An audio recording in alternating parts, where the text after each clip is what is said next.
collega Clara, che è una collega con la quale io spesso parlo, lei vive a Los Angeles e mi avrete sentito ogni tanto parlare di lei perché ci confrontiamo. Sta facendo fra l'altro un'attività bellissima e insomma per gli interessati fatele sapere, entrate in contatto, usa l'ipnosi anche per insegnare l'italiano agli inglesi, ma te lo ripeto Clara, secondo me dovresti prendere anche l'altra parte, cioè insegnare agli italiani l'inglese attraverso gli spunti ipnotici che... Quindi, insomma, per chi fosse interessato, ovviamente Celestino no, perché parla fluentemente, ma insomma, per chi fosse interessato, o se conoscete delle persone che sono interessate a queste cose, mettetevi in contatto con Clara perché è una bella cosa, no? Cioè riuscire a usare l'ipnosi per agevolare lo studio di un'altra lingua. Mm? Bene, allora, non volevo registrare, Grazie. ma figurati. Vorrei parlarvi prima di tutto di alcune sfaccettature dell'ascolto, perché come avevo scritto nel gruppo, mi sto accorgendo di tante cose ultimamente, anche lavorando poi con persone dell'estero, no? Con culture diverse, con idee diverse. Eh, Però mi sono accorto anche che noi italiani abbiamo un grosso problema sull'ascolto. E uno dei grossi problemi, veramente grossi, è che quando stiamo parlando con qualcuno, lo ascoltiamo per poter controbattere. Ed è un limite enorme, ma veramente grosso per tutte le relazioni. Cioè, non assorbiamo niente, no? Ma semplicemente prendiamo un secchiello, buttiamo la roba, guardiamo un po' che cosa possiamo fare e ritiriamo il colore addosso alla persona. E questo a lungo andare, secondo me, distrugge tantissime relazioni. Facciamo un esempio banale, no? Immaginatevi per un attimo che voi state parlando con qualcuno e gli dite delle cose, poi gli dite delle altre e vi controbatte in continuazione e vi rendete conto che non vi sta ascoltando perché è interessato nei confronti di ciò che state dicendo, ma semplicemente vi vuole dire no delle cose. Allora, uno degli atteggiamenti che io ho adottato, ma negli ultimi 7-8 mesi con le persone di questo tipo, è che rimango in silenzio, li ascolto tutte le soluzioni che hanno da dirmi e non li commento. E quando mi chiedono, beh, cosa ne pensi? Non gli dico niente, gli dico non penso niente, t'ascolto e basta. L'altro giorno facevo un lavoro con un cliente e fra l'altro qualcuno mi ha detto non gli chiamare clienti, chiama persone che segui, no? Come se i miei clienti fossero scemi, no? Che non capissero, però vabbè. Si parlava di quanto ora io dirò le femmine, le donne, però in realtà sto parlando dell'aspetto femminile di ognuno di noi, no? C'è un aspetto femminile di ognuno di noi a cui piace tantissimo parlare per parlare, no? Ah, guarda, sono entrata dentro una pozzanghera, mi sono sporcata tutte le scarpe, ma ti rendi conto, questa strada è fatta così e cos'ha, no? È classico, per esempio, del marito è, vabbè, che problema c'è? Guarda, fai il giro, c'è l'altro cancello, hai risolto il problema, no? Perché usualmente la parte maschile è molto diretta. Chi segue i lavori di Corrado, Malanga conosce il fatto dello spirito, dell'anima, il fatto di avere un pensiero circolare piuttosto che avere un pensiero lineare, no? Questa roba rientra anche non soltanto nella produzione di comunicazione, ma anche nell'assorbimento di comunicazione. Quindi è chiaro che eh, e adesso parlo ai maschietti, ma anche a quelli che poi ci ascolteranno nel gruppo della registrazione. Quando le vostre donne, le vostre compagne vi parleranno di alcune cose, cioè non è detto che voi dobbiate forzare la mano trovandogli necessariamente una soluzione, magari vogliono semplicemente essere ascoltate, no? In quel caso l'ascolto è un ascolto circolare, cioè è un ascolto di abbraccio. Ti accolgo le cose che mi devi dire, ok? E chiedo ai maschietti, vi è mai successo, e vi basta annuire, vi è mai successo di sentire le vostre donne che vi parlano e voi già avete la soluzione? Gliela ripetete, ma sembra che non serva a niente perché continuano a dirvi le stesse cose. Ecco, questa cosa qua accade per questo motivo. Quindi, tante volte quando si parla di comunicazione si pensa che velocità di fonazione, parole forbite. No, tante volte l'ascolto è importante. Va bene?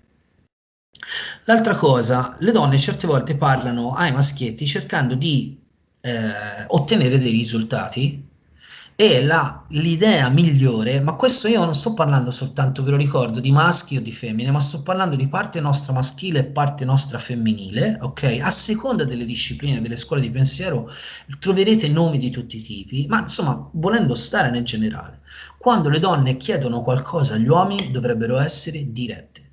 Una domanda diretta ed è meglio se è una domanda chiusa. Le domande chiuse sono quelle a cui si risponde sì o no. Ok? La classica domanda che cosa vuoi mangiare oggi o che cosa ti va di mangiare oggi mette in crisi un sacco di mariti che tornano a casa stanchi. Ok? Non è detto che poi il marito non si debba impegnare, non è questa la questione, è soltanto prendere in considerazione come ascoltare meglio, e adesso sentite come si ribalta la faccenda usando la grammatica trasformazionale, farsi ascoltare meglio. Quindi l'idea non è soltanto imprimere forza nelle parole, ma imparare a essere accolti o a trovare la buona soluzione per avere una risposta. Allora, vi volevo parlare un po' di questo atteggiamento perché sicuramente lo troverete scritto anche nei social. La prima cosa, cioè la prima sfaccettatura dell'ascolto è l'ascolto per capire. Quando fate una domanda, per piacere, state in silenzio e ascoltate. Perché tante volte, e se siete amanti come me di conferenze, arriva in fondo la conferenza, c'è sempre qualcuno che deve fare la domanda. Il preambolo, cazzo, alla domanda è un'ora e mezzo di roba e poi la domanda si è persa, no? Fate la domanda che veramente vi necessita. E questa condizione di ascolto vi metterà in condizione di ascoltare prima voi. Perché tante volte le domande confuse non vengono fuori perché non abbiamo proprietà di linguaggio, ma perché noi non sappiamo, scusate, noi non sappiamo realmente che cosa vogliamo ottenere da quella risposta o che cosa realmente stiamo cercando. Mi seguite? Siamo tutti in traccia. Ok. Quindi l'ascolto per capire è quel tipo di ascolto che noi facciamo dove abbiamo un interesse. Ed è un ascolto particolare, è un ascolto così interessato per cui noi dobbiamo fare una zona di buio, una zona vuota, una zona di silenzio dentro di noi per accogliere tutte quante le informazioni e quasi non rispondere, perché ci sarà una fase in cui, tra virgolette, ci isoliamo, prendiamo quelle informazioni, cominciamo a fare una meditazione su quella roba là, una riflessione, una contemplazione su quello che ci è stato detto e scegliamo, vediamo, aggiustiamo, utilizziamo. Mi seguite? Questa però è solo una sfaccettatura dell'ascolto. Ce n'è un'altra che è un ascolto completamente silenzioso che ha a che fare con lo sfogo del nostro amico o della nostra amica. È un ascolto molto diverso, ma molto diverso. La persona che ci viene, ora io e Clara ovviamente facendo un lavoro particolare ascoltiamo in maniera, però non è che possiamo soltanto assorbire perché il nostro lavoro da ipnotisti è dare suggestioni, ok? Infatti è una cosa che spesso si dice, la differenza tra lo psicologo e l'ipnotista è che vai dallo psicologo parli tu, ma dall'ipnotista parla lui, va bene? Però questa roba dello stare in silenzio per lo sfogo altrui è un'altra volta una tematica di abbraccio, è un'altra volta un ascolto circolare. Certe volte quando le persone hanno finito proprio il loro sfogo, sono agli sgoccioli e voi state in silenzio, non c'è nemmeno bisogno di aggiungere qualcosa perché in automatico, avendo buttato via tutto, no, buttato via, come si dice? Venting out, no? Buttare fuori, ventilare ogni cosa fuori, a un certo punto la risposta accade in automatico da dentro la persona che si stava sfogando. Questa roba qui, anche se lo so che è un po' troppo semplicistico, però ve lo dico perché tanto sui libri non lo troverete. Questo è uno dei principi che sono stati usati in, cioè fai sfogare la persona fino al punto in cui non c'è più niente da lamentarsi, sono rimaste solo risposte. Mi seguite fino a qua? Questo lo possiamo fare anche con i genitori, eh. Cioè, non è che voglio dire, mia mamma ogni tanto ha bisogno di sfogarsi, io la interrompo perché magari sta dicendo delle cazzate, però quando mi rendo conto di questa roba, no? La lascio sfogare, gli lascio usare anche delle parole o delle cose che proprio non sono corrette. Ora io vi confesso un po' di deformazione professionale ce l'ho, però in quel caso il mio grosso consiglio è avere un pezzettino di carta, se non ce l'avete fisico fatelo mentale e quando sentite che quella persona ha detto veramente un'enormità, una minchiata colossale, ecco, segnatevela. Quando avrà finito di parlare, prendete quella parte e dite, sai cos'è curioso? Nel tuo parlare hai detto questa piccola cosa, no? Vogliamo approfondire questa piccola cosa. Questo è un buon mezzo anche per riuscire ad ottenere tanti risultati con i figli, o comunque con i vostri nipotini, o comunque con persone a cui certe volte dovrete, insomma, dare una mano, accudirli. Poi c'è, e legato a questo, c'è un altro discorso che ha a che fare con l'ascolto, che è quello che si chiama active listening o ascolto attivo. Nella nostra professione c'è un altro tipo di ascolto che si chiama echo effect, esattamente ciò che è stato detto dal nostro cliente. E queste due cose spesso e volentieri vengono confuse. Cerchiamo di fare chiarezza anche su questo. L'ascolto attivo è quando noi riformuliamo, state attenti, riformuliamo quello che il nostro interlocutore ci dice. Ha due aspetti, uno negativo, cioè che cambiamo in parte il significato di ciò che ci è stato appena detto. Quindi può essere, se non fatto in modo gentile, può sembrare un pochino offensivo, no? Un pochino da tirare via. L'altra parte invece è l'utilizzo dell'ascolto attivo attraverso la grammatica trasformazionale, cioè riuscire a prendere ciò che ci è stato detto e mi verrebbe da dire rincorniciare, no? Reframing, dare una cornice diversa a ciò che abbiamo accolto. Dov'è che viene utilizzato questo tantissimo? Chiaramente nelle sessioni di coaching, di PNL, di ipnosi, di psicoterapia, ma, e qui mi riferisco anche a Antonio, durante tutte le compravendite, durante i grandi public speaking dove qualcuno commenta e si prende per esempio la palla al balzo, questo l'avrete sentito dire da tutti i politici, grazie per avermi fatto questa domanda perché proprio questa domanda mi permette di parlare di quest'altra cosa. Boom, deviato il discorso e ciao, no? Ce la siamo giocata così. Ora, quello è un po' da cafoni, no? Cioè, i nostri politici lo fanno in continuazione, ma sappiamo che mettiamo il potere delle merde, no? Tanto per non averle in casa. Allora, eh, cosa hai fatto oggi? Ah, guarda, oggi sono stato a lavorare e poi sono fermato al bar perché ho fatto una chiacchierata con un mio amico. Ah, vorresti dire che dopo il tuo dovere ti sei fermato a bere? Questo sto esagerando tantissimo, ok? Ma è un modo di stravolgere parte di quello che abbiamo. Mm? Allora, che cosa hai fatto oggi? Guarda, sono andato a lavorare e poi mi sono fermato al bar perché volevo fare una chiacchierata al tuo amico. Ah, mi vuoi dire che ci tieni tanto ai tuoi amici, insomma, spendi del tempo con loro per comunicare. Capite che la stessa cosa, ma la proietto in un'altra direzione. Sto facendo questi esempi perché la seconda parte di questo piccolo incontro vi vorrei parlare di un utensile molto poco usato secondo me in Italia, ma che ha a che fare con l'ascolto. Ci siete fino a qui? Mi seguite? Non voglio essere pedante, se ci avete delle domande fatemele. Benissimo. L'altra cosa, e questa l'ho trovata interessantissima perché già sapevo questa cosa qui, ma non sapevo quali erano le origini.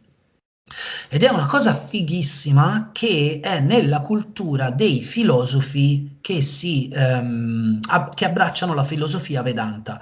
Si sta parlando di studiosi di alcuni dei Veda e degli Upanishad, ok? E questi studiosi che cosa fanno?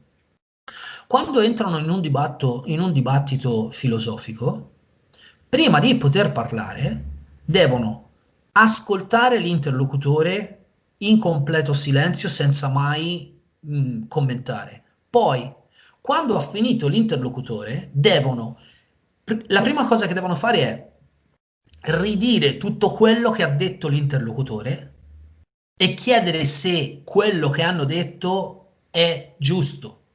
Ed è un modo per dire, allora tu mi hai detto A, B, C, D ed F perché R, T e Z. È corretto fino a qui? Se l'interlocutore ti dice sì, hai capito bene, solo allora puoi cominciare la tua oratoria. Allora io lo trovo d'un geniale pazzesco, ma di un'educazione così sottile, perché uno, già nella cultura sei costretto ad ascoltare, perché se ti perdi qualcosa non puoi più dibattere, hai perso il dibattito. Ora, senza voler andare nei grandi temi della filosofia, quante volte succede fra amici, fra compagni, in famiglia, che le persone dicono: Guarda, tu mi stai dicendo una cosa che non c'entra nulla con quello che ti ho detto io, ma perché mi rispondi sta cosa? Non c'entra nulla. Beh, è successo delle volte a voi, anche in famiglia, dico. E ok, ha a che fare con questo tipo d'ascolto, l'ascolto per dibattere, ma non è il tipo di ascolto di cui ho parlato all'inizio. Vi ricordate, ho iniziato dicendo c'è un modo di ascoltare in Italia che sta rovinando tanti rapporti, che è quello di ascoltare per controbattere, non per comprendere. Ok? Questo tipo di ascolto invece per oratoria è un modo per essere costretto a sapere che cosa è stato detto, altrimenti ogni cosa che noi andremo a dire sopra non avrà basamento, si appoggerà sul nulla. Allora, per quanto riguarda l'ascolto, ho finito qui. Ci sono delle impressioni che voi avete o dei commenti che volete fare per arricchire questo piccolo panorama che vi ho dato? Mi farebbe un sacco di piacere.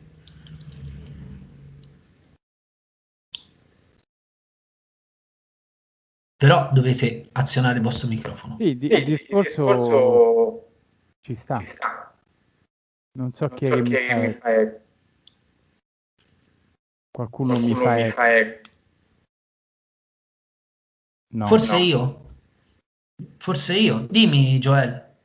No, diciamo il discorso ci sta, nel senso quando il classico dibattito dove uno sta lì e cerca di trovarti la parolina per dire ah lo vedi, è diverso da invece un dibattito dove io ti sto ascoltando per cercare di capire tutto e poi diciamo questa cosa del ripetere tutto non so dove si usa, nel senso tu hai detto cioè non mi sembra che si usi, sarebbe un'idea, no? Un modo che dovrebbe essere giusto?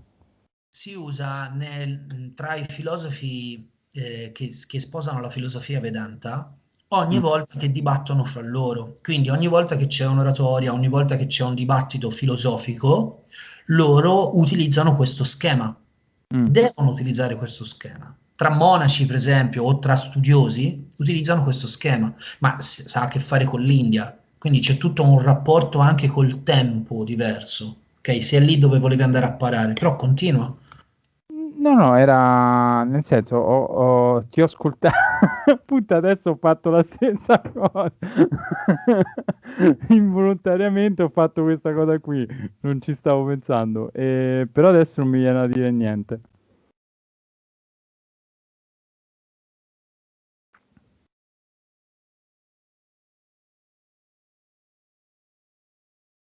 Io mi sono automutato, nel senso con la Bravo. bocca. Clara, volevi aggiungere qualcosa? Anche per quello che stai notando ultimamente come differenza fra italiani americani, o tra, siccome tu sei di Los Angeles, tra gli americani, gli oriundi, e invece tutto il popolo latino che si confronta con... C'è un diverso approccio, no, all'ascolto? Sicuramente sì, la comunicazione è molto diversa con persone di culture diverse, di abitudini diverse, ma volevo semplicemente portare la mia piccola testimonianza che qualche mese fa ho fatto, io e mio marito abbiamo fatto alcune sessioni di terapia di coppia e questo era proprio il metodo che la nostra terapeuta ha utilizzato perché facciamo fatica a capirci e quindi ogni volta che uno dei due diceva una cosa, non un discorso di 2 ore, un argomento contenuto e limitato, ok, stop. L'altra persona doveva ripetere, guardala e ripeti esattamente quello che ha detto e dopo chiedeva a me, è vero, hai detto ha capito? Sì, si poteva andare avanti, se dicevo no, glielo ridicevo esattamente come l'avevo detto prima e lui doveva riprovare a capire e viceversa io facevo la stessa cosa perché anch'io non sempre capivo quello che diceva lui e questo è stato, mi ha fatto aprire gli occhi su tante cose perché veramente a volte ci si parla ma non ci si capisce e questa è una tecnica che funziona molto bene, ti fa anche venire nervoso ma in un modo produttivo. Oh, Vanessa è arrivata, adesso la vedo, ciao. Un altro ambiente in cui si utilizzava, beh, non così pedante, ok? Perché lo capisco, cioè questo atteggiamento del dover comunque ridire tutte le cose dell'altro, no? È pedante, però uno di questi modi in cui si diceva, bene, c'è un tema da discorrere e tutti quanti ascoltiamo, ognuno di noi che cosa ha da dire, se non sbaglio, ma qui abbiamo Martina che è più ferrata di me in filosofia, soprattutto roba vecchia, se non sbaglio Martina si trova anche nel simposio di Platone, è così? O nei simposi in generale, giusto?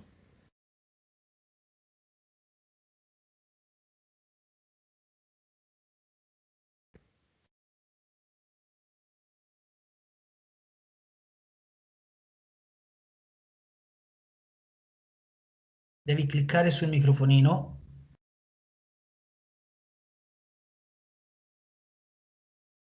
Non ti sentiamo? Non ti sentiamo? Non ti sentiamo? Eccomi. Adesso? Sì. Ok. Sì, nel simposio di Platone funzionava così. Praticamente i simposi erano riunioni a tema in cui si discorreva di un tema scelto prima di iniziare diciamo, la cena, insomma, l'evento, e dove tutti dovevano ascoltare sapientemente quello che poi veniva via via tutte le opinioni. Era interessante vedere mettere a tavola tutti i vari punti di vista e non solo, tutte le informazioni che ogni partecipante aveva raccolto sull'argomento in questione. Quindi era fondamentale l'ascolto perché ogni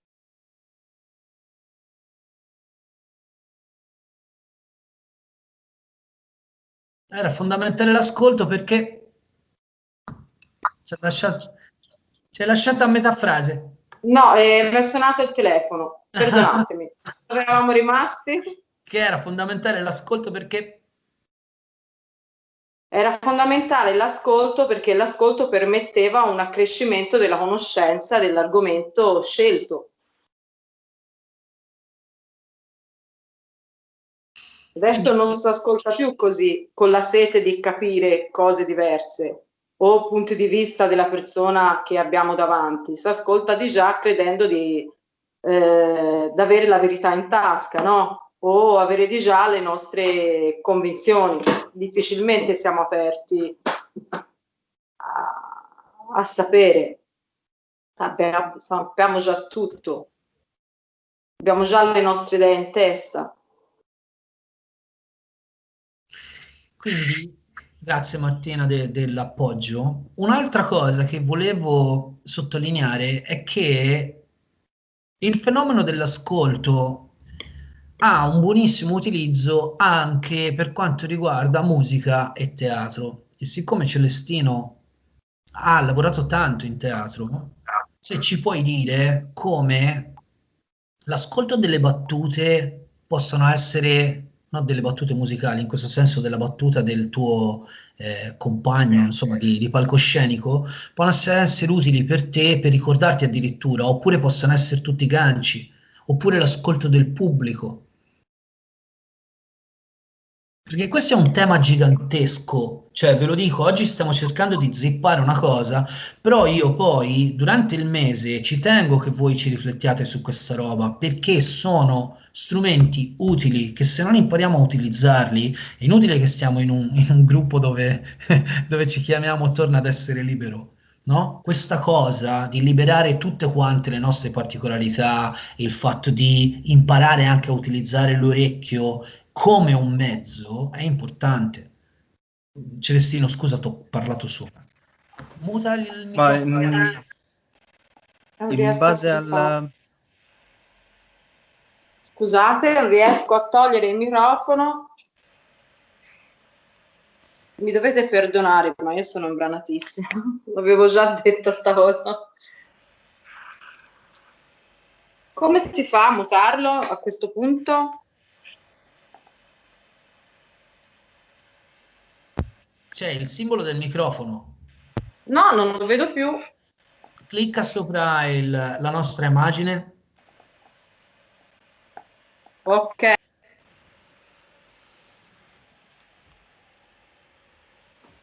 Ok. In base alla mia esperienza, spesso, cioè, l'ascolto parte da un esercizio, per esempio, rispetto a quello che ho fatto in passato, si lavorava molto con esercizi, per esempio l'esercizio della ripetizione, l'esercizio della canzone, sono tutti rivolti verso il secondo, quello della canzone, ha un ascolto interno, quindi ha un percepire le sensazioni interne e saper reagire. Rispetto a una battuta o rispetto a quello che percepiamo del pubblico o a quello che dice o meno un'altra persona nel pubblico o all'interno della battuta, quindi il saper reagire in modo più naturale possibile. Quindi è un lavoro almeno per quanto mi riguarda, non è stato semplice, ci sto ancora lavorando. Quello proprio di saper aspettare ciò che arriva e saper tradurre quello all'interno della battuta, filtrato dalla battuta, con l'emozione o se non è una battuta, con un'azione, con un rumore, un suono, dipende un po' da ciò che si sta facendo. Quindi sì, non so se può essere utile come spunto, però almeno per quello che mi riguarda parte, cioè, è qualcosa che parte da dentro e bisogna, non lo so, bisogna saper anche capire quando se si ha qualcosa da dire, se si ha qualcosa da esprimere. Spesso siamo un po' controllati, siamo un po' influenzati dalle nostre idee, dai nostri pregiudizi, e questo può magari farci agire, farci dire anche la battuta, farci dire qualcosa, ma anche per quanto riguarda la musica, farci esprimere in modo, non lo so, direi non armonico. Questa è una cosa, per esempio, con un esercizio che venne sviluppato sviluppato alla fine dall'insegnante che ho seguito, che si chiama Jack Walzer, però è nato proprio anni fa, decenni fa, quando c'erano gli Actor Studios con Emil Kazan.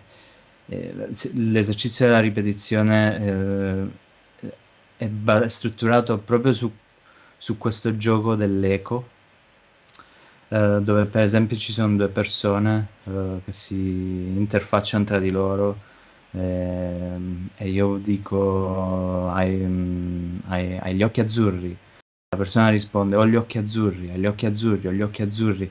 Questo per creare anche un flusso di imparare a creare un flusso naturale proprio della comunicazione. E questo è molto utile perché aiuta anche cioè, sviluppando, questa è una cosa che magari se riuscissi a farlo nel gruppo, a strutturarlo in qualche modo.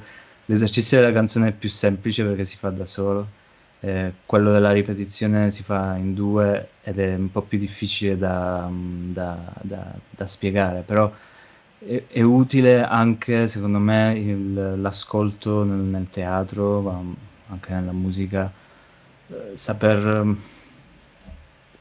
interagire, dettato magari dalla pancia rispetto alla testa, che ti fa dire le cose in modo non appropriato, magari non in modo naturale. Non so se ha coperto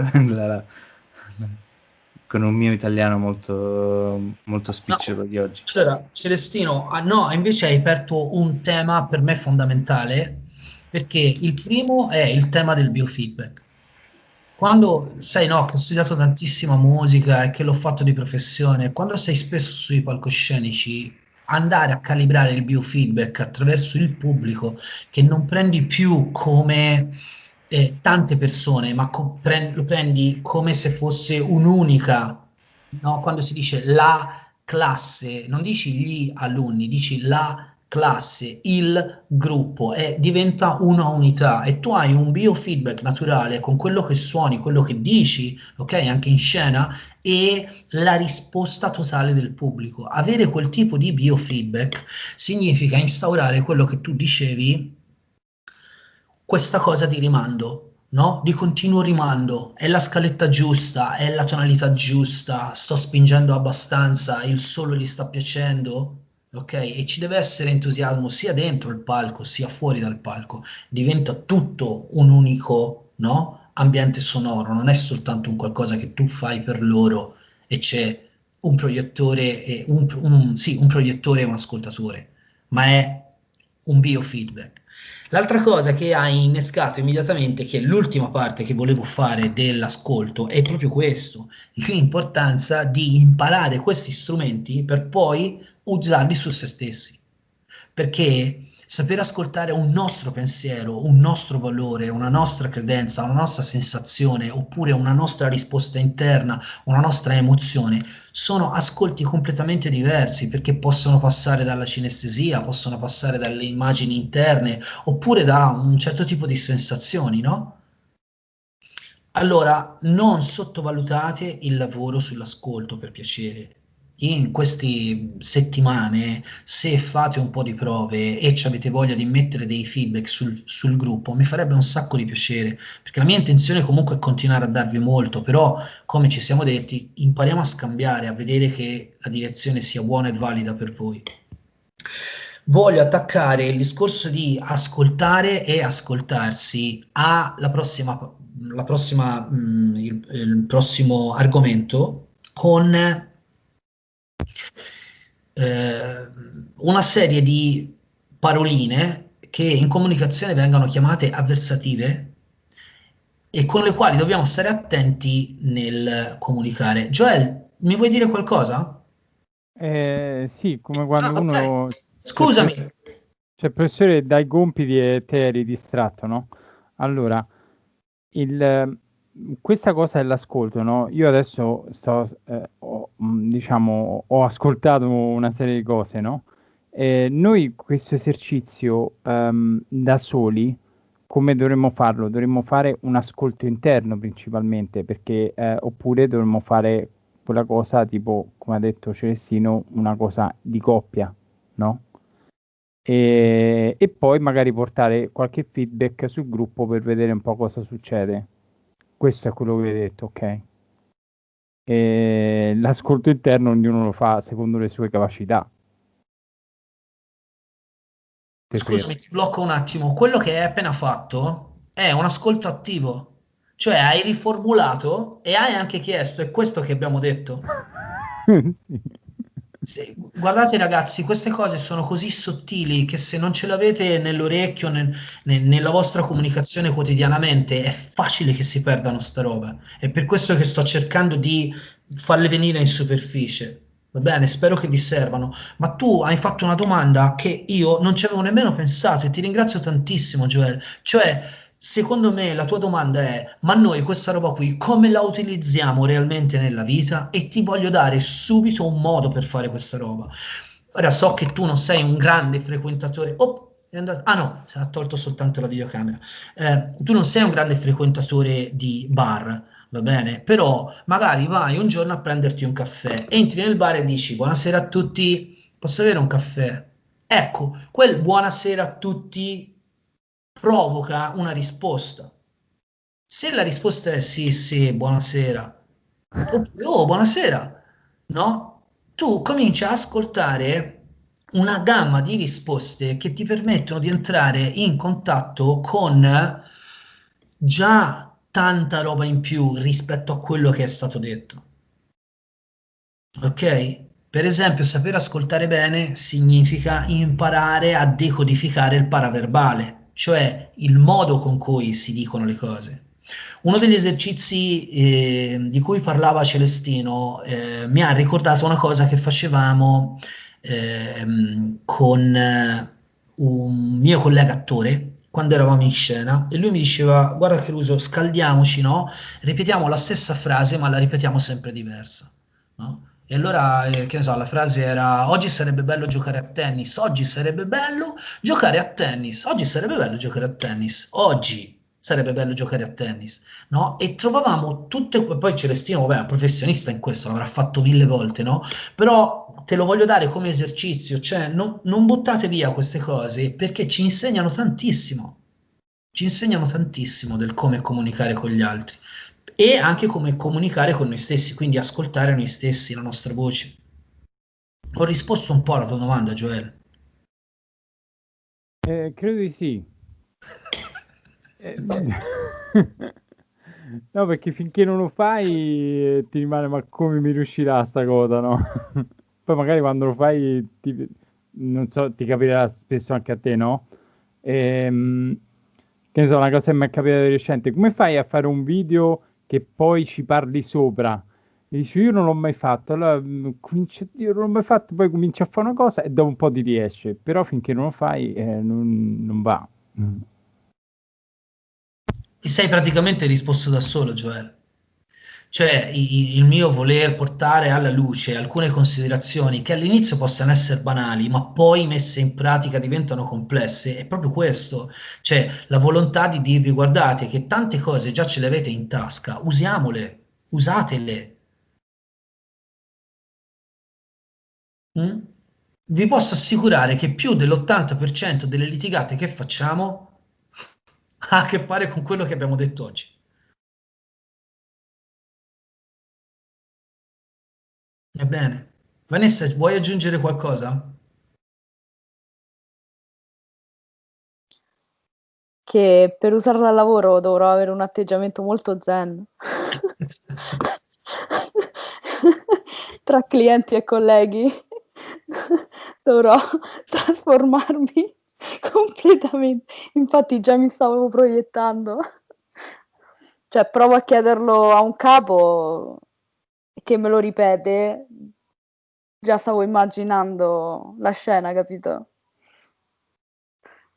Sai che tu fai il paio con Martina, no? Che voi due siete le eroine italiane dell'essere a contatto sempre con tutti quanti dentro la corsia, no? E non vi premiano mai come hanno premiato invece quelli che insomma sono in ospedale o che fanno i barellisti.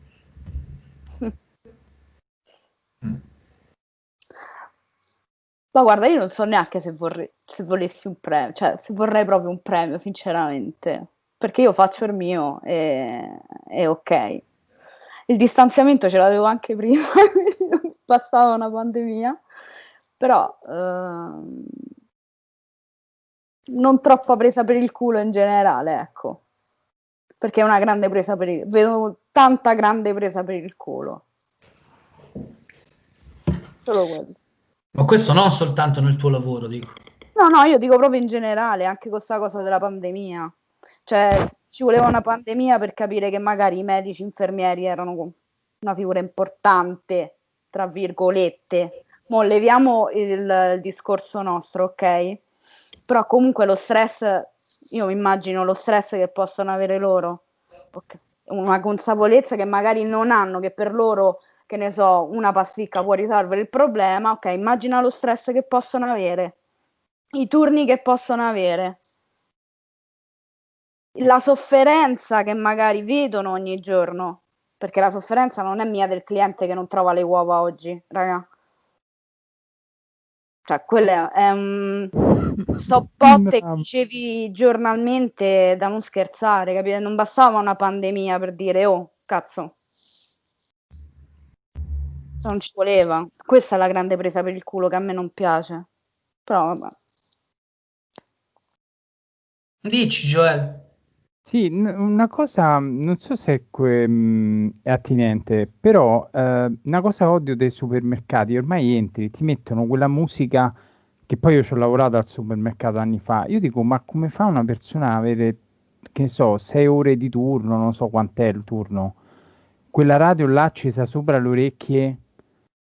Ma a me solo che già ci passo mezz'ora, infatti una volta ero entrato da Decathlon, non so se tutti i Decathlon sono così, però ero entrato in Decathlon che non c'era la musica, e ho detto, ah, che bello, questo negozio mi piace solo il fatto che non ci sia la musica, no? Che vedi tutti i prodotti e te li guardi. Che?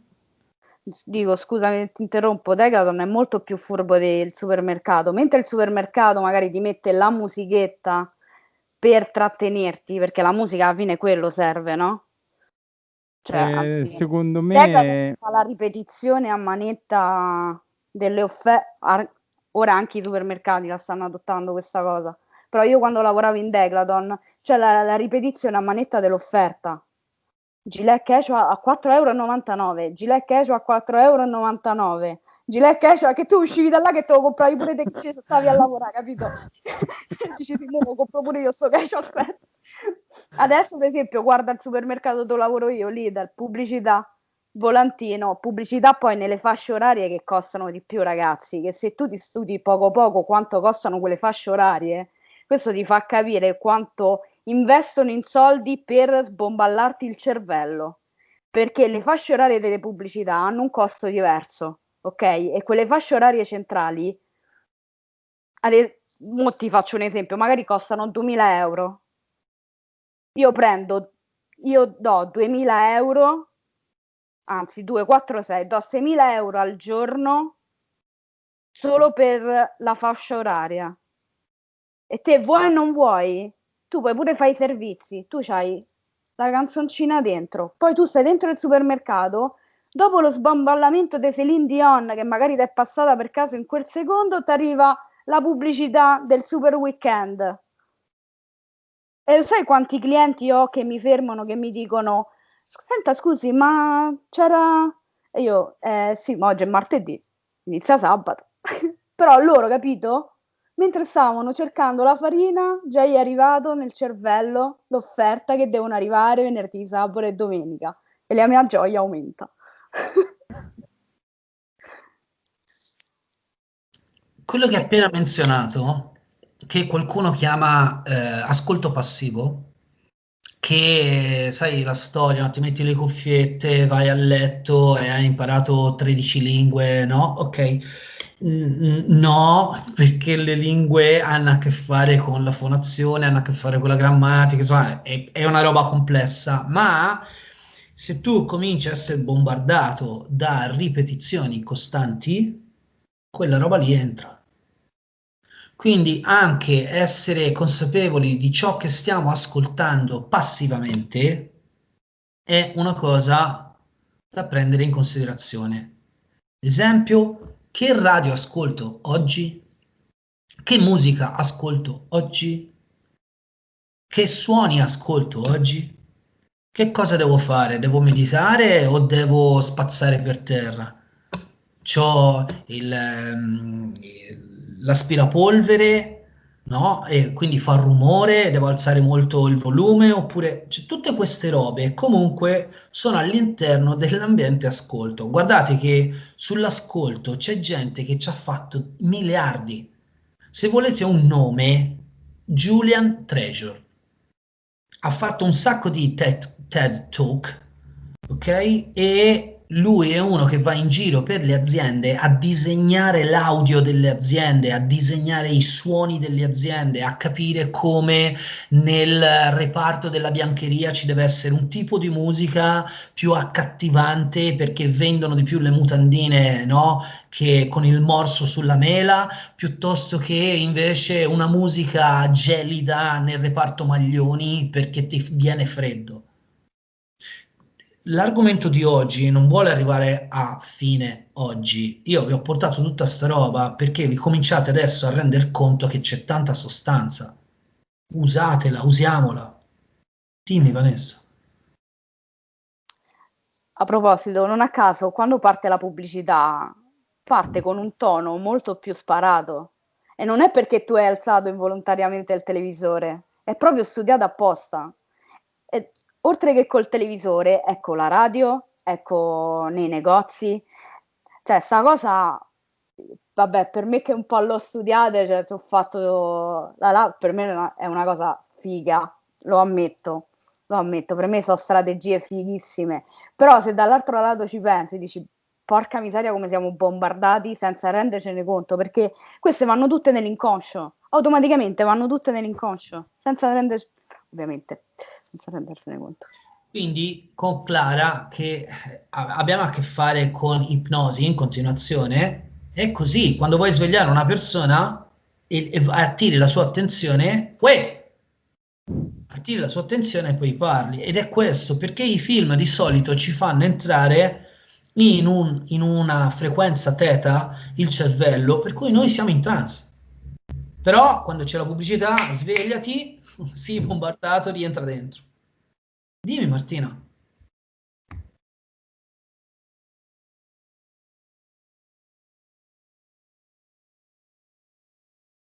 A lui.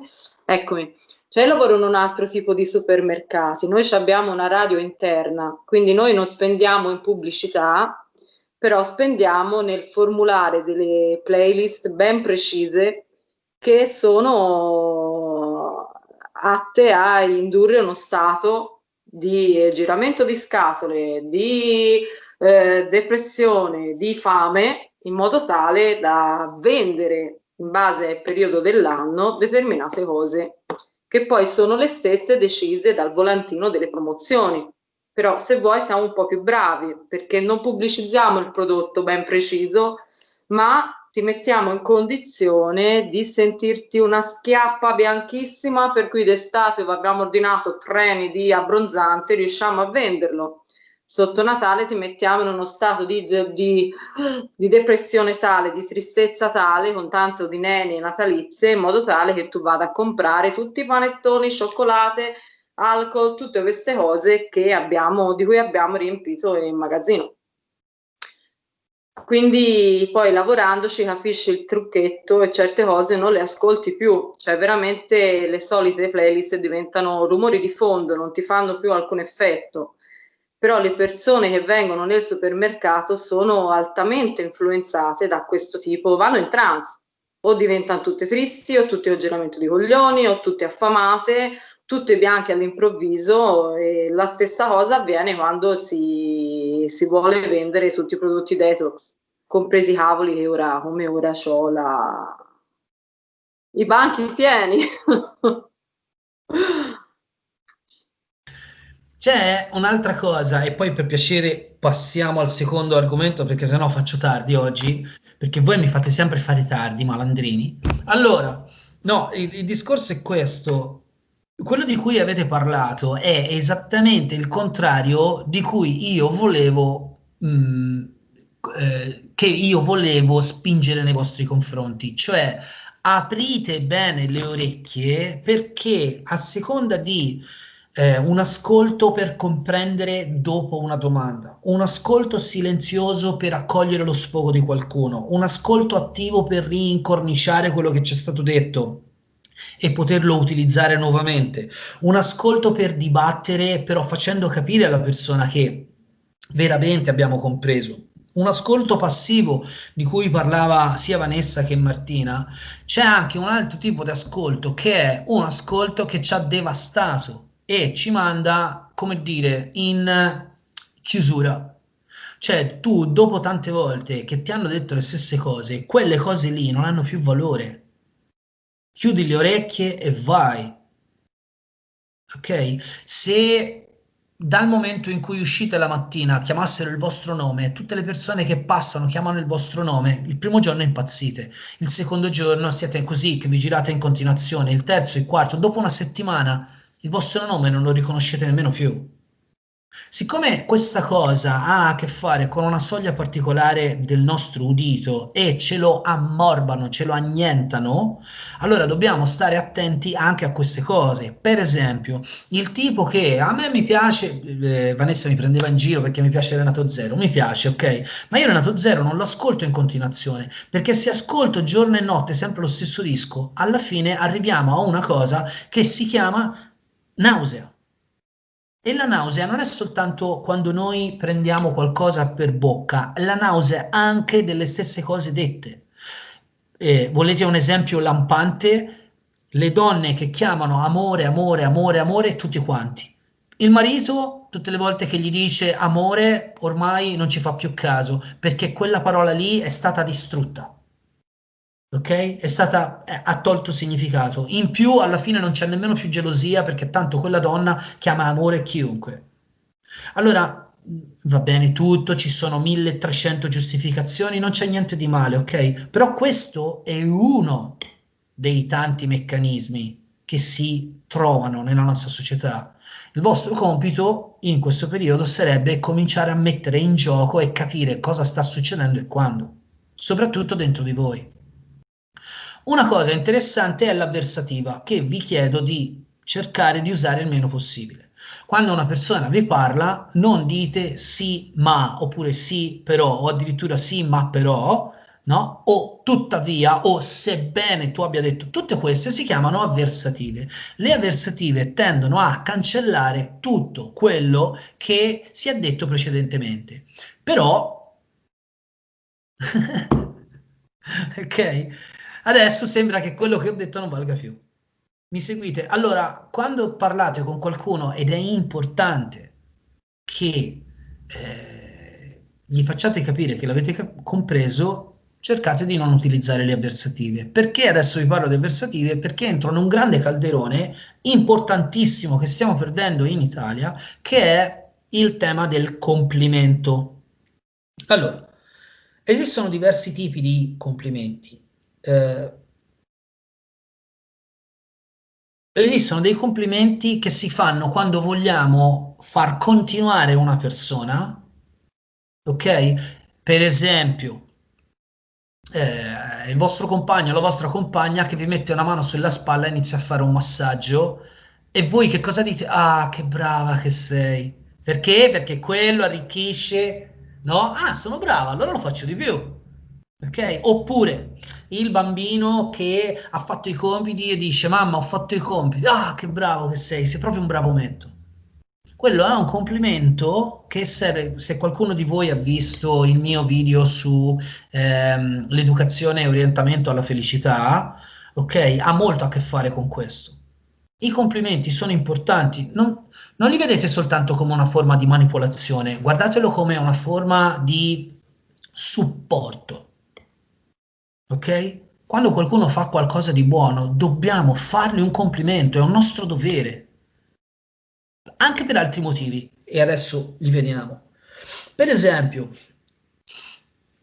Se io vedo che oggi Vanessa ha una bella maglietta oppure è particolarmente rilassata, no? E io gli dico, guarda che è una bella maglietta, ti vedo anche rilassata, questo innesca in Vanessa un processo particolare che fa sì che Vanessa diventi consapevole del fatto che sia la maglietta che il fatto che è rilassata non è più invisibile. Quindi quella roba lì viene in superficie. Finalmente Vanessa può utilizzare quelle parti lì. Quindi tocca a noi che siamo più sensibili, che quando una persona dice una bella cosa o ha una bella frase, un comportamento elegante, è importante per noi sottolineare quella roba lì con un complimento. Perché? Perché quel complimento fa sì che quella persona capisca che non è invisibile. Uno dei motivi grossi di questa assurda depressione che abbiamo nella nostra società occidentale è proprio perché le persone non fanno più i complimenti. Sembra che sia diventato di moda prendere per il culo gli altri oppure denigrarli, ma sei un cazzone, sei una nullità, sei un fallito. Ma questo non provoca benessere. Siccome mi sembra di aver capito che tutti quanti su questo pianeta ci piace stare bene, la mia idea è, ma veramente stai bene quando sei in un ambiente malato? Veramente stai bene quando sei in un ambiente in cui le persone non sono felici? Allora, se vogliamo la felicità degli altri, dobbiamo imparare a complimentarci. Per le cose che fanno bene, chiaramente, non devono essere finti. E ora ci arriviamo. Quindi, i primi complimenti sono quando vogliamo supportare qualcuno. Vi faccio un esempio, ma Clara già sa di quello di cui sto parlando. Stiamo facendo questo mega percorso con la scuola e c'è uno dei nostri colleghi, che è Richard, che sta facendo i video, no, Clara? E che lui che cosa ha fatto? Lui aveva una grossissima difficoltà. Guarda, io l'ho ammirato tanto in quel caso. Aveva una grossissima difficoltà a fare video, a presentarsi in video. Allora che cosa ha fatto? Ha preso il nostro gruppo privato e ha detto, ragazzi, io faccio un video qua adesso e tutte le persone che mi risponderanno sotto con un video, io gli risponderò sotto con un altro video. Io, appena ho sentito che lui aveva voglia di avere un challenge con se stesso, no? Avere una sfida con se stesso e dargli modo di continuare ad andare avanti su quel percorso, io gli ho fatto subito un video sotto. Ho detto, guarda che hai avuto un'idea geniale, ti rispetto molto per quello che hai fatto, stai andando oltre una linea di demarcazione che credevi fosse una tua paura, no? E lui mi ha risposto, e così ha risposto a tutti quanti gli altri. Questi sono tutti modi per agevolare i percorsi degli altri e lo potete fare con vostra mamma, con vostro papà, con la zia, con i figli, con i parenti, con gli amici, con quello anche che vi sta sulle palle. Perché quello che vi sta sulle palle non è che non ha diritto dei vostri complimenti. Quello che vi sta sulle palle, se fa una cosa buona, secondo me è quasi un nostro dovere sottolinearlo. Perché sennò viviamo in una società assurda. Avete mai sentito parlare, qui mi servirebbe però Martina perché non so se lo dico bene, mor tua vita mia, mor sua vita mia, una cosa del genere. Mors tua, vita mia. Ecco, quindi c'è il fatto che una persona stia male arricchisce il mio benessere. Ma è follia. Se sei vicino a una persona che sta male, per effetto onda, ti fa stare male. Mi seguite? Allora, questa cosa dei complimenti vorrei che la sperimentaste il prima possibile e quotidianamente. Decidete quali sono i complimenti che per voi sono più dentro le vostre corde, no? E sono sicuro che Celestino e Antonio, essendo nel sud, hanno un approccio al complimento completamente diverso rispetto a chi sta a nord. Va bene, ma è così. Spesso addirittura le persone del nord che vanno a sud, quando gli vengono fatti i complimenti, si mettono la mano al culo. Cioè, come dire, questo mi vuole fregare, no? Perché si complimenta, ma vuole qualcosa in cambio. Se faccio i complimenti li mando a fare in culo, così almeno sanno che li voglio bene. Ecco, allora, entriamo nell'altra cosa del complimento, di cui stavo parlando proprio adesso. I complimenti aprono delle porte incredibili. Però non dovete fare un complimento adesso per avere una porta aperta adesso. Dovete essere coerenti con voi. Avete presente quelle persone che vengono, ti lisciano il pelo perché hanno bisogno di un favore? No, non sto intendendo quel tipo di complimenti. Sto intendendo un tipo di complimenti che nella distanza di 15-20 giorni crea un rapporto con le persone di apertura.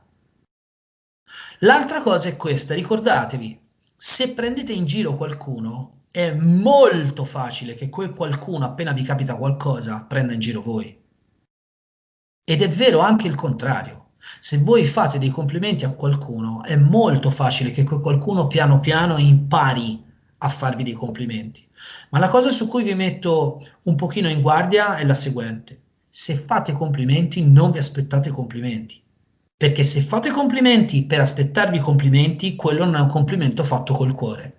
E questa è l'altra linea. Il complimento deve essere vero, deve essere sincero, deve essere puntuale, non può essere fatto 20 minuti dopo o 20 minuti prima. Deve essere presente. Mi seguite? Cioè lo dovete fare col cuore, deve essere un qualcosa che nasce da voi. Ma un'altra volta vi metto in guardia e ho usato un'avversativa, il ma non nascerà spontaneo se non lo coltivate. Qui non si parla del maschione italiano che fa i complimenti al culo della passante. È volgarità, non è un complimento. Mi seguite? Cioè, la cosa che mi ha detto Celestino quando abbiamo iniziato questa riunione è: hai un punto di verde che non avevo mai visto. Poi magari è una presa per il culo, ma io la prendo come una cosa figa perché, cazzo, questo colore gelato menta, no? È originale. Capite dove voglio andare a parare? Certe volte vi capiterà che farete dei complimenti e le persone li prenderanno male, malissimo. Succede sovente con le donne. Oh, ma sai che questo maglione ti sta proprio bene? Perché quell'altro no. Ma scusa, ma che c'entra? Allora, se la devi prendere male, non te li faccio più i complimenti, no? È successo a tutti questa cosa qui. Quindi è importantissimo che sia fatto col cuore, che sia sincero, che sia vero.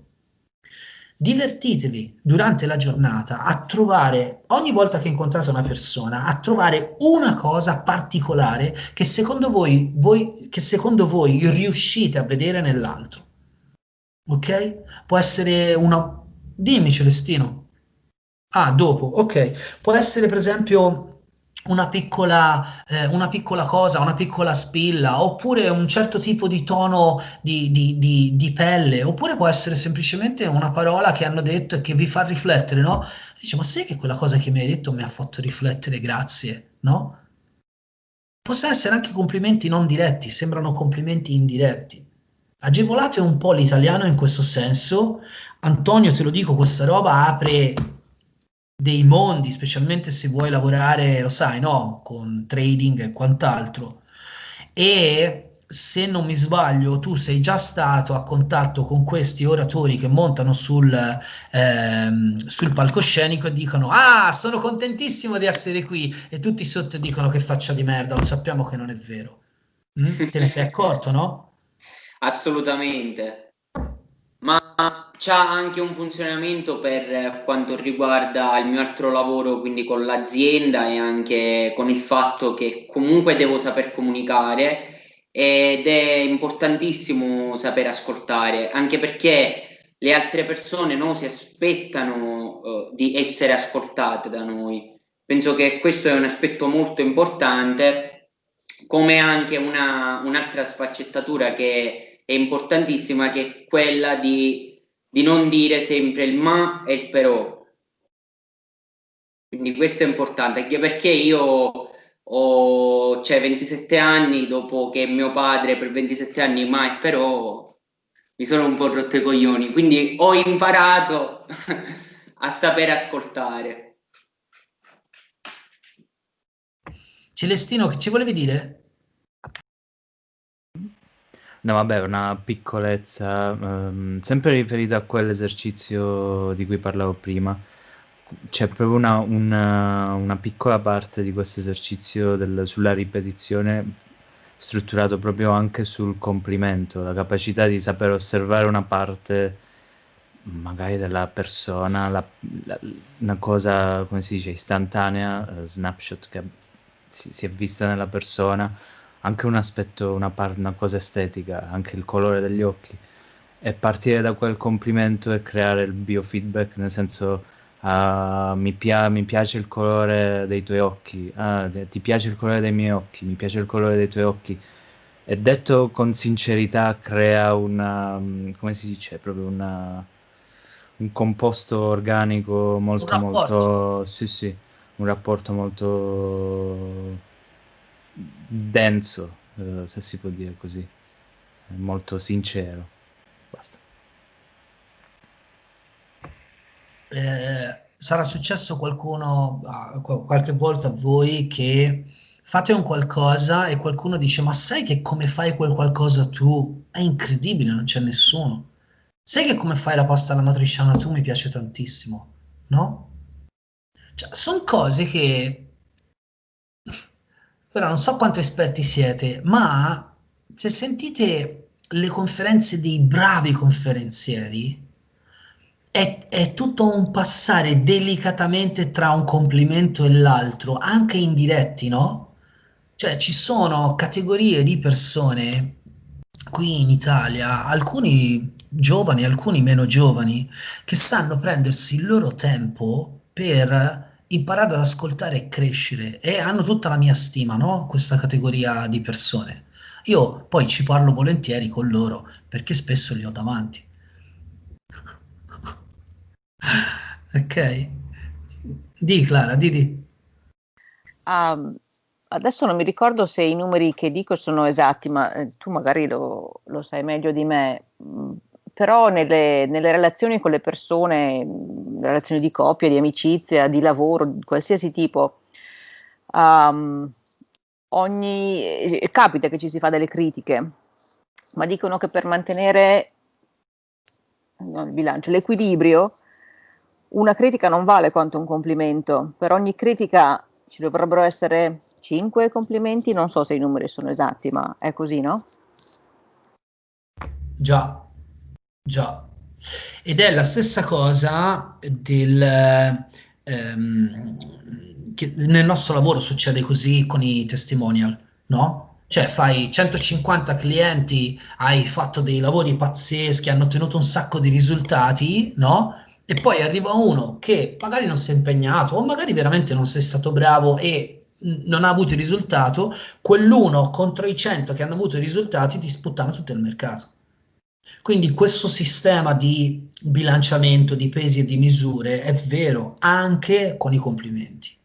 Ok? Però stiamo attenti, ricordatevi, a non esagerare con i complimenti, perché alla fine anche i complimenti, come tutte le cose, creano nausea, no? E tu sei l'amore della mamma, sei l'amore della mamma, e tu sei il mio ciccio, sei il mio ciccio. Alla fine uno dice: ma mi lasci stare, porca miseria, no? Che palle. Ecco, quindi anche quello che vi dicevo prima, la puntualità, cioè essere presenti in quella cosa è fondamentale. Vado un pochino avanti.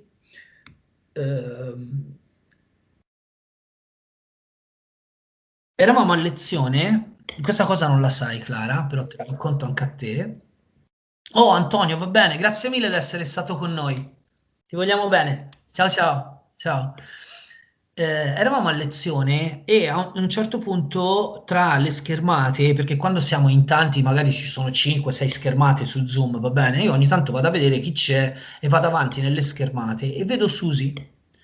Susi è una donna che ha un sorriso molto coinvolgente, no? Non è necessariamente una donna bellissima, ma ci sono queste persone che hanno dei sorrisi pazzeschi, ti mettono subito allegria, no? E l'ho vista un attimo giù. E allora gli ho scritto, mentre stavamo ascoltando la lezione, gli ho scritto in privato, no? Dicendogli: ehi Susi, ma dove hai lasciato il tuo sorriso bellissimo, no? E lei non ha letto e io ho cominciato a osservare il quadratino di Susie che era lì e la guardavo. A un certo punto lei fa così, legge, gli si illumina il sorriso, la vedo che fa così, cercando la mia faccia, no? Ed è stata tutta la lezione con il sorriso in faccia. Allora, quelle due righe gli hanno cambiato un pomeriggio. Capite quello che voglio dire? C'è un'importanza incredibile nel commento, ma deve essere vero, deve essere sincero, no? Ora, perché venga naturale, anche lì ci vuole un po' di pratica. Cose che vi volevo aggiungere sono queste. I complimenti alle donne non sempre sono facili, soprattutto se le donne non sono vostre, e soprattutto se le donne hanno il ciclo, e soprattutto se le donne gli gira le palle, e soprattutto no. Quindi un po' di sensibilità. Non sempre lo stesso complimento significa un complimento. Bene. Per esempio dalle nostre parti si dice paciocca, no? Bella paciocca, come se bella paciocca, no? Potrebbe essere tradotto impaffuta, ok? Però, sai, queste guance rotondine, queste fanno allegria, fanno, no? Becca la donna che in quel momento si sente gonfia, che ha la ritenzione idrica, che si è appena fatta la doccia, si è guardata allo specchio nuda, si mette la maglietta, tu la guardi e gli dici con gli occhi di fragola, bella paciocca, ti dà una sberla sui denti e te li tira giù. Quindi e la stessa cosa succede anche con i maschietti, non è che ora è più facile sparare sulle donne perché loro hanno un pochino questa oscillazione anche dovuta a discorso ormonale. Quindi con le donne i complimenti state attenti perché ogni tanto li dovete rincorniciare. Mi è successo in treno di avvicinarmi ad una signora che avrà avuto secondo me tra i 55 e i 60 anni. Lei stava parlando al telefono e io ero in treno e lì, lo sai che cazzo fai? Stai in treno, a me mi rompe anche le palle stare in treno, e però quando le persone parlano io le orecchie ce l'ho, ascolto. Mi avvicino a questa signora alla fine della telefonata, mi metto praticamente non di fronte ma sfalsato, sai i 4 seggiolini, no, della carrozza ferroviaria, e mi metto sfalsato e dico signora, per piacere non mi fraintenda. Ero là, l'ho sentita parlare, no, e ha parlato per 2 o 3 minuti. Ora io non ho là, ma glielo devo dire perché è una cosa, lei ha una voce bellissima, starei a ore a ascoltarlo, ma fa la doppiatrice, è diventata tutta rossa. Ma ho detto, Madonna, che bel complimento, ma non me l'aveva mai detto nessuno, ma no, ma non vada via, rimanga, no? E sono stato tutto il viaggio a parlare con lei, è stato bellissimo, ci siamo conosciuti, no? Però sono andato in punta di piedi, quindi attenzione a fare i complimenti anche certe volte e anche ai bambini. Ok, anche ai bambini certe volte dobbiamo stare attenti a come facciamo i complimenti, perché altrimenti sembra il classico complimento, pacca sulla spalla come il cane, no, good boy, bravo ragazzo. Ok, l'altra cosa è i complimenti del professionista. Quando fate la vostra attività, i vostri complimenti assumono tutto quanto un carattere diverso. Per esempio, facciamo l'esempio con Vanessa, è nella corsia del suo supermercato e arriva un ragazzo, no? E Vanessa con la sua divisa dice, ah però questi pantaloni ti stanno bene da dietro, no? Magari quello è un complimento vero, è un complimento puntuale, è un complimento che ha senso al di fuori della sua professione in un altro luogo, perché non sei professionale in quel caso. È solo un esempio, Vanessa, ci mancherebbe altro. Però su questa cosa qua io ho notato che poi quando si entra in confidenza con i nostri clienti o con le persone con cui si lavora, certe volte bisogna ricordarsi qual è quel limite grigio, no? Quel limite. Stessa cosa con i superiori e con gli inferiori, no? Se lavorate in un sistema gerarchico, funziona così. Magari il vostro superiore può permettersi una parola in più, forse voi no, da sotto. Mi seguite? Quindi pensateci. Sì, il discorso del complimento a un perfetto sconosciuto, ve l'ho detto facendovi la metafora della signora, ma mi sono accorto ultimamente che noi nel nostro gruppo privato di ipnotisti, così stiamo andando bene perché ci facciamo dei complimenti di supporto, ok? Quindi stiamo supportando le nostre azioni. Ma mi sono anche accorto che spesso e volentieri, quando si fanno dei complimenti sui social, sembra che siano comunque legati a un discorso politico, legati a un discorso di esigenza o di tu vuoi supportare qualcuno perché torna comodo a te. Ecco, in quel caso imparate a fare dei complimenti che non vengano travisati in quel modo là, perché magari possono essere utili e contemporaneamente non vi ruotano contro. E... Finisco con questa, tanto per farvi capire quanto tutte queste cose possano essere usate bene o male. Un complimento è un gran, si dice in inglese pivot, come si traduce pivot? Punto di snodo? Come si traduce? Vabbè, insomma, è un modo per cambiare direzione, no? Ma guarda che io, che due palle, sono stanco. Dimmi, Clara. Si può dire perno? È un perno, esatto, è un perno su cui rotiamo la nostra comunicazione, no? Che due palle, sono stanco, sono sempre a lavorare, la gente non mi apprezza, ma possibile, ma perché io non me ne vado via? No, io sono tutto tonto, tutto tonto, tutto tonto, tutto tonto. A un certo punto noi ci digiriamo e diciamo, sì, mi rendo conto che non sia facile. Certo però che le scarpe che ti sei messa oggi sono fantastiche. Fammi questa cortesia. Mi dici dove le hai comprate, oppure ti va, una volta andiamo insieme, perché veramente sono belle e ti stanno bene. Ecco, il complimento può essere un perno importante per cambiare rotazione del discorso. Ancora una volta, in certi casi è utile perché alleggerisce, no, l'ansia di qualcuno, oppure, ok, siete a fare un'azione tipo, che ne so, siete in teatro, dovete tra 3 minuti uscire in scena, avete l'ansia, questo comincia a farvi una cosa e voi dite, sì, ho capito tutto, però guarda, accomodati bene questo boa, si sta benissimo, caspita, andrà tutto bene. Vieni, dai, iniziamo. Ok? Fateci caso anche ai complimenti che vi fanno e ai complimenti che non riuscite a fare a voi stessi. Perché sono quasi sicuro che non riuscite tante volte a guardarvi in faccia allo specchio e dire, però, guarda che... A me succede, no? Ogni tanto quando sono giù vado davanti allo specchio, mi lavo la faccia, mi guardo e dico, stai bene con i capelli lunghi, eh? E mi metto a ridere e dico, meno male che c'hai un bel taglio di occhi, no? E mi porto dietro questo piccolo complimento che mi faccio.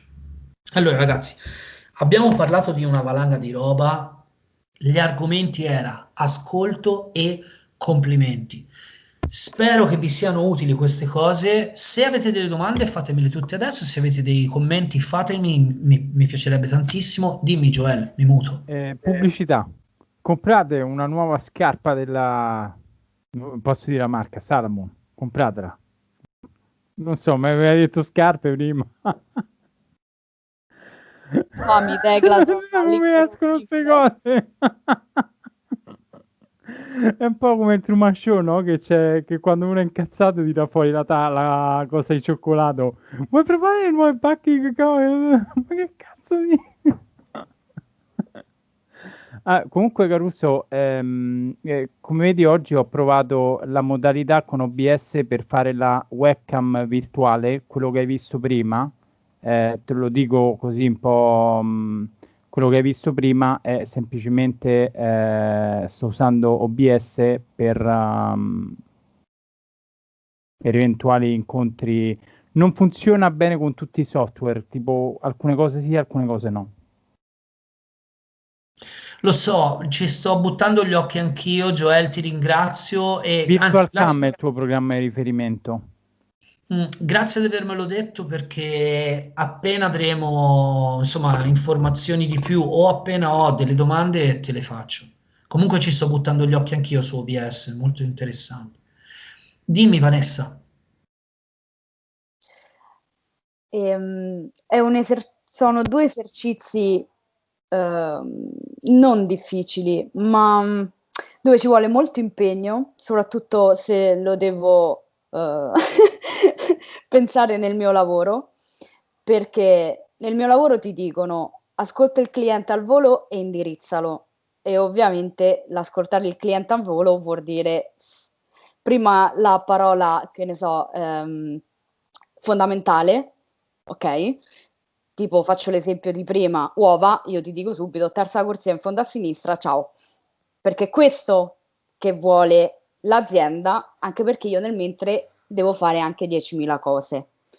Quindi star ferma e ascoltare il cliente o quello che mi dice un collega vorrebbe anche dire non fare, perché quando è capitato che io mi mettessi anche solo in corsia a chiacchierare con un cliente perché lo volevo per spiegargli determinate cose, perché noi vendiamo anche dei promozionali elettrici, quindi che ne so, mi metto lì, guardo l'etichetta, guardo la cosa, sono stata molte volte rimproverata perché stai perdendo tempo, ok?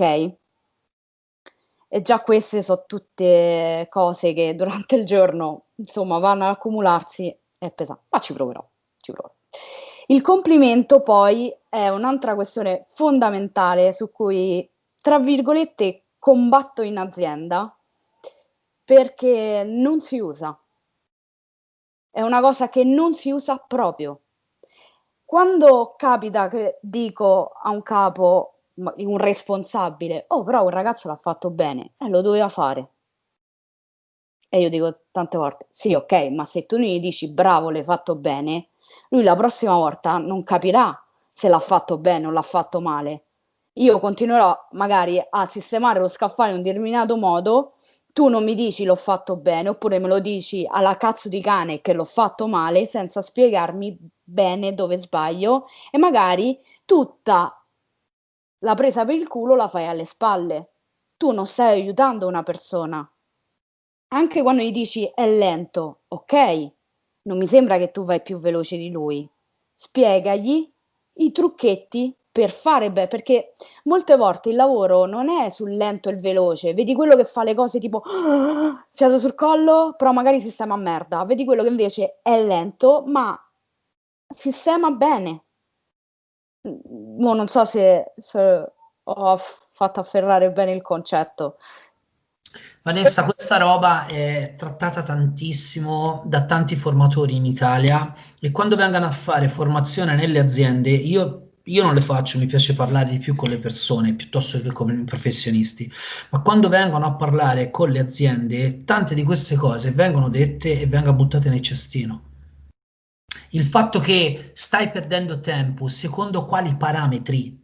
Perché tanti parametri che vengono utilizzati, per esempio, nei tempi di smaltimento clienti nelle poste, ogni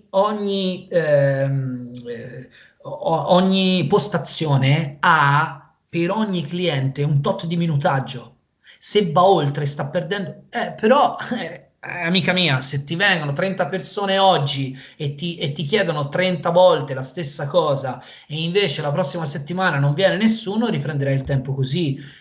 È un problema di comunicazione con i capi? Sì, perché loro non vedono te come persona, ma vedono un numero crescere e diminuire. Ma arrivo al punto, e poi ti faccio finire, perdonami se ti ho interrotto, io non ti consiglio di fare questa cosa al lavoro ora. Ti consiglio di esprimerla nella tua vita quotidiana in modo che tu non abbia il problema del complimento del professionista, come ti ho detto, no? Oppure dell'ascolto interessato, ma ti fai ginnastica fuori da questa cosa. Potrebbe essere l'esercizio, io tutti i giorni faccio 2 complimenti diversi a il mio partner o la mia partner, mi segui? e quello diventa un po' un modo per me, è un training, ma anche un modo piacevole per la persona che mi sta accanto. Finisci pure, scusa. No, ok, tu hai ragione, ma il lavoro ti spiega a noi, lo so, e questo mi devo esercitare 8 ore al giorno. Quindi automaticamente io, come tutti, abbiamo delle persone che vediamo tutti i giorni per 8 ore al giorno che diventano automaticamente seconda famiglia. Quando mi dicono no, tanto è il rapporto di lavoro, sì, ok, ma io vedo più te che gli altri. Quindi mentre il mio compagno, la mia compagna, il mio cane, il mio gatto lo vedo 3 ore al giorno, 2 ore al giorno la sera, la tua faccia io la vedo per 8 ore al giorno. Non è tutti i giorni perché abbiamo i turni, ma a settimana io ti vedo 4 volte al giorno. Ed è difficilissimo. Vanessa, Per, mi sembra di aver capito che è per, difficilissimo. per me adesso, in questo momento. Certo, E e non è solo per te. appunto, E cioè ho io assunto questa faccia perché, credimi, sto cercando in tutti i modi di scalzare questa situazione, ma mi remano contro in tanti. Cioè, il problema dello stare bene al lavoro è una cosa che, credimi, non è soltanto nel lavoro, è anche in tutte quante le attività di volontariato. È uguale. Cioè, c'è sempre un discorso di numeri, di tempi. Noi dovremmo vivere tutta la nostra vita bene. Il lavoro dovrebbe essere una gioia. Che tu vada a spazzare le strade, o che tu vada a dare le uova, o che tu dia le pillole, cioè, dovrebbe essere sempre una gioia perché contribuisci con qualcosa. È chiaro che tu stai vivendo, ora lo dico anche perché magari gli altri non lo sanno, tu stai vivendo un conflitto enorme. Sei una che ha studiato psicologia all'università, cioè, e quindi le cose le sai. Ti trovi a fare un lavoro come commessa in un supermercato, ti fanno girare i coglioni e tu dici, guarda Ciccio, che le cose non stanno come mi dici te, io ti ascolto ma ti spacco la bocca, ma tutti noi che siamo qui ti diciamo, Vanessa, è così. Cioè non è che ti diciamo che non lo è così. Certo, io ho una fortuna in più, sono libero professionista, mi occupo di comunicazione, si occupa di comunicazione anche Celestino, si occupa di comunicazione anche Clara, ok? Quindi magari queste robe ci sono più facili anche per il nostro lavoro, ma quello che stai dicendo tu è sacrosanto, ma non si cambia da fuori, si cambia da dentro. E ho usato il ma volendo eliminare tutte le cose belle che ho detto, ok? Bisogna che riusciate a cambiarlo da dentro. Posso dire una cosa, Vanessa?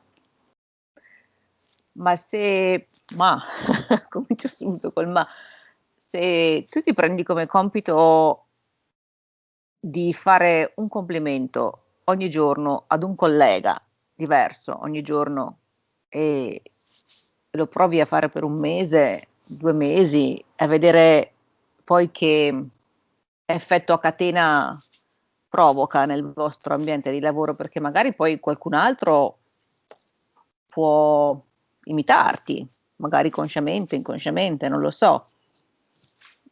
Quello potrebbe essere una variante del compito affidato, no?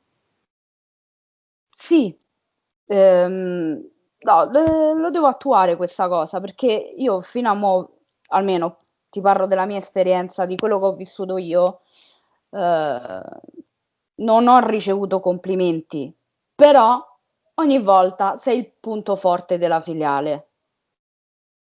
Ok, lo so, me lo sottolineate, me ne rendo conto. E poi, non dire ma, E poi quando faccio bene non mi viene detto niente. Quando faccio male, iniziano, vabbè, i soprannomi, Franca, Vanna, guarda questo l'hai sbagliato, ma oggi dove c'avevi la testa, ma oggi te qua. Che da una parte però mi fanno incazzare, perché si incazzano come se avessi fatto l'errore più madornale, però capisco anche che magari, ecco, tu che stai in filiale da tanto tempo, tu che non si aspettano magari delle pecche, ma d'altra parte dico, ho 2 mani, ho 2 gambe, sono umano, respiro anch'io, se oggi mi rode il culo o c'ho il ciclo e vado a 2, non ci posso fare niente, cioè, è così. Questa è già una risposta, Vanessa. Quando dicevo prima non perdere tempo è perché le aziende tutte adesso, 4 persone devono fare il lavoro di 8. Poi ti arriva un capo, ma lì perché c'è fila? E loro per pararsi il culo, tu perché non hai chiamato? Ma come, prima dovevo tirare, devo sta a morire, a non chiamare l'altra cassa così l'altro ti aiuta fuori, o comunque chi sta al posto mio deve fare la stessa cosa, poi tu per pararti il culo, o comunque ti arriva la revisione, boom, bollino rosso sulle casse perché c'è una fila enorme, e tu che stai allacciando tanto sempre le cose, no? È un vivere nel controsenso continuamente. E fidatevi che un esercizio devi fare 10.000 esercizi in contemporanea, perché poi c'è una linea sottile che tu dici ok, mo sto calmo, no va bene, non fa niente, 1, 2, 3, 4, 5 alla 10ª arrivi da che è attaccata alle 2 stacchi alle 10, da che è attaccata alle 6 e stacchi alle 3, arrivi che alle 2:35 il vaffanculo parte, se sei stato santo, per modo di dire, fino alle 2:35. Questo. Hai fatto una fotografia del tuo luogo di lavoro che combacia con tanti luoghi di lavoro in Italia. Sento dire tante volte queste cose, ma io ve lo devo ripetere per onestà. Questa roba si cambia da dentro, non si cambia da fuori, e quello che ti ha detto Clara, io lo sottolineo. Cioè, ci sarà una piccola nicchia di persone dentro la tua azienda che cominceranno a ruotare su un piccolo esperimento sociale. Mi segui? E me ne frego se siamo pochi. Se no, io oggi, perché non siamo 100, non vi dicevo questa roba. Per me questa roba ha valore. Magari per voi sono cose futili, però io a approfondire questa roba qua ho imparato tanto del mio lavoro e ve lo dono, no? E c'è guarda, il 23 parleremo di successo, parleremo di risultati e capiremo di queste cose che ho detto oggi, perché voi per me siete un gruppo importante, lo sapete, no? Quindi sarete presenti e vedrete che alcune cose ritorneranno, no? Ma io continuo a dire questa roba si non combatte da dentro, si cambia da dentro. Dimmi Martina. Allora, io vorrei dire che nel mio supermercato, cioè la mia esperienza lavorativa, il mio ambiente di lavoro è molto simile a quello di Vanessa, molto molto simile. E cambiare atmosfera si può, a volte basta un capo nuovo, un direttore nuovo, ma anche gli addetti che si comportano tra di loro in maniera diversa. Io avevo un direttore, ora magari mi dispiace se annoierò chi non condivide lo stesso ambiente di lavoro, però siccome ho sentito Vanessa abbastanza intossicata, mi sento di volerti raccontare un po' in breve quella che è la mia recente, tra l'altro, esperienza. C'è stato un cambio di direttore, praticamente poco meno di un anno fa. Il direttore di prima passava, scusate il gatto, molto interessato sempre, cioè il direttore di prima faceva terrorismo mentale, lui passava, diceva solo quello che non andava bene, faceva il possibile per creare un ambiente dove finché andavi producevi tutto bene, come sbagliavi qualcosa, un po' come ha detto prima Vanessa. Il direttore di ora mi piace definirlo un direttore illuminato, perché lui passa e ti mette subito a tuo agio. Magari ti fa il complimento perché hai lavorato bene, magari viene a portarti i risultati positivi della settimana. Se non ha un complimento lavorativo, magari ti dice quello che non hai fatto bene, quello che non è andato bene, però ti fa un complimento magari per come ti sei pettinato, per il profumo che indossi. E questo ha cambiato notevolmente l'ambiente di lavoro. altro direttore è un seguace di Caruso, si guarda i suoi video, si guarda le sue tutto quello che Caruso fa. L'altro giorno mi venne a dire, sai, Cozzi mi ha detto che sono una persona meravigliosa. Comunque, una persona diversa può cambiare effettivamente da dentro tutto un ambiente lavorativo. E quindi cambiare si può, magari nel mio caso è stato un direttore a fare la differenza, però anche io mi rendo conto di aver cambiato molto l'atteggiamento mio e quindi di conseguenza anche l'atteggiamento delle persone che mi circondano, e penso che con un paio di interventi, un paio di frasi, a volte delle riflessioni che faccio sporadicamente, non mi faccio come culo a lavorare, penso di aver cambiato anche in loro delle piccole cose. Bisogna crederci e cominciare in qualche modo, che magari parte da un addetto, poi da lì a ruota è un circolo vizioso, no? Cioè la positività trasmette positività, un certo tipo di atteggiamento è senz'altro contagioso. E qui la chiudo perché magari vi annoio un po'. No, anzi, grazie della storia perché era calzante e sicuramente è più facile per Vanessa, insomma, crederci, no? Perché siete colleghe in qualche modo, anche se di aziende diverse, anche se, però insomma vi capite. Vanessa, può darsi che davvero il tuo ambiente sia più tossico, ok, e sia con personaggi che non vanno, ma mi immagino che tu abbia capito qual è il seme da buttare.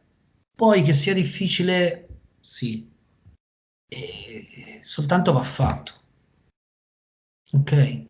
Joel, volevi aggiungere qualcosa a parte le scarpe Salomon?